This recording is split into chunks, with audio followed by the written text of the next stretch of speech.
नमस्कार। Supreme news book YouTube channel पर आपका स्वागत है। आप सुन रहे हैं सुप्रीम न्यूज बुक की समाचार सेवा। प्रस्तुत है आज 14 दिसंबर 2025 रविवार के प्रातःकाल समाचार। सबसे पहले मुख्य समाचार। राष्ट्रीय ऊर्जा संरक्षण दिवस आज। राष्ट्रपति द्रौपदी मुर्मू नई दिल्ली में ऊर्जा दक्षता पुरस्कारों से विजेताओं को करेंगी सम्मानित। कांग्रेस पार्टी कथित वोट चोरी के विरोध में आज नई दिल्ली के रामलीला मैदान में वोट चोर गद्दी छो महारैली कर रही है। राहुल गांधी और मल्लिकार्जुन खड़गे करेंगे सभा को संबोधित।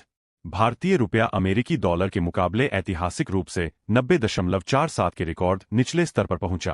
प्रधानमंत्री मोदी और अमेरिकी राष्ट्रपति ट्रंप के बीच भारतीय निर्यात पर अमेरिकी टैरिफ विवादों को लेकर बातचीत हुई। भारत और दक्षिण अफ्रीका के बीच 5 मैचों की T20 श्रृंखला का तीसरा मुकाबला आज शाम 7 बजे से खेला जाएगा। उत्तर भारत के कई हिस्सों में घना कोहरा छाने और उत्तरी कर्नाटक में शीतलहर की स्थिति रहने का पूर्वानुमान।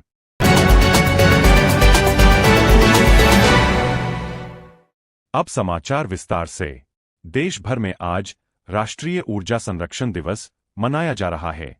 इसका उद्देश्य ऊर्जा के महत्व और दैनिक जीवन में इसके संरक्षण की आवश्यकता के बारे में जागरूकता बढ़ाना है। इस अवसर पर राष्ट्रपति द्रौपदी मुर्मू नई दिल्ली के विज्ञान भवन में आयोजित मुख्य समारोह की मुख्य अतिथि होंगी।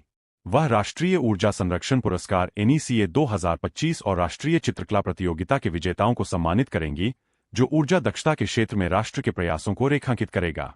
कांग्रेस पार्टी कथित चुनावी अनियमितताओं और वोट चोरी के मुद्दे पर सरकार और चुनाव आयोग को घेरने के लिए आज राष्ट्रीय राजधानी में एक बड़ा प्रदर्शन कर रही है। रामलीला मैदान में होने वाली इस वोट चोर गद्दी छो रैली को कांग्रेस अध्यक्ष मल्लिकार्जुन खड़गे और पूर्व पार्टी प्रमुख राहुल गांधी समेत पार्टी का शीर्ष नेतृत्व संबोधित करेगा। पार्टी ने दावा किया है कि इस मुद्दे पर देश भर से 5.5 करोड़ से अधिक हस्ताक्षर एकत्र किए गए हैं, जिन्हें वे जल्द ही राष्ट्रपति को सौंपने की योजना बना रहे हैं। भारतीय रुपया अमेरिकी डॉलर के मुकाबले 90.47 के रिकॉर्ड निचले स्तर पर आ गया है। विशेषज्ञों के अनुसार बढ़ते व्यापार घाटे और विदेशी निवेशकों द्वारा पूंजी की निकासी इस गिरावट के मुख्य कारण है। भारतीय रिजर्व बैंक RBI ने रुपये के अवमूल्यन को धीमा करने के लिए हस्तक्षेप किया है। देश के प्रमुख हवाई अड्डों पर इंडिगो एयरलाइन की 100 से अधिक उड़ानों को रद्द किए जाने के कारण उत्पन्न व्यापक व्यवधान के बाद विमानन नियामक DGCA ने एयरलाइन के मुख्य कार्यकारी अधिकारी को स्पष्टीकरण के लिए तलब किया है। प्रधानमंत्री नरेंद्र मोदी ने अमेरिकी राष्ट्रपति डोनाल्ड ट्रंप के साथ फोन पर बातचीत की। दोनों नेताओं ने भारतीय निर्यात पर अमेरिकी टैरिफ के कारण उत्पन्न व्यापार विवादों पर चर्चा की और इन मुद्दों को हल करने के लिए बातचीत जारी रखने पर सहमति व्यक्त की। वेनेजुएला की विपक्षी नेता मारा कोरिना मचाडो ने सरकार द्वारा लगाए गए यात्रा प्रतिबंध को धता बताते हुए नोबेल शांति पुरस्कार समारोह के लिए ओस्लो पहुंचने में सफलता प्राप्त की है। बांग्लादेश की अंतरिम सरकार जल्द ही राष्ट्रीय चुनावों की तारीख घोषित करने की तैयारी में है। वहीं मेक्सिको ने भारत और कई एशियाई देशों से आयातित सामानों पर 50% तक का नया टैरिफ लगाया है।